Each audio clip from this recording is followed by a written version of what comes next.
You are looking at Julian's pronunciation guide, where we look at how to pronounce better some of the most mispronounced words in the world, like this other curious word. But how do you say what you're looking for today? Let's learn once and for all how to pronounce these names correctly. And yes, this is a name of French origin, which doesn't make things easy, but it explains quite a few things. So let's go through. The French pronunciation is Moreau. By the way, if you want to learn more confusing French pronunciation, stay tuned.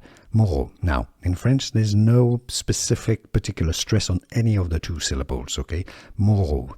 Both syllables have the same weight and the same emphasis. So, in English, you can either pronounce it as Moreau, stressing on the second syllable, or Moreau on the first syllable. Because, yes, indeed, in French, it's Moreau. So, Moreau or Moreau. It's up to you, it's up to every family, every person, I would say. And that's how to pronounce Moreau. And now you know.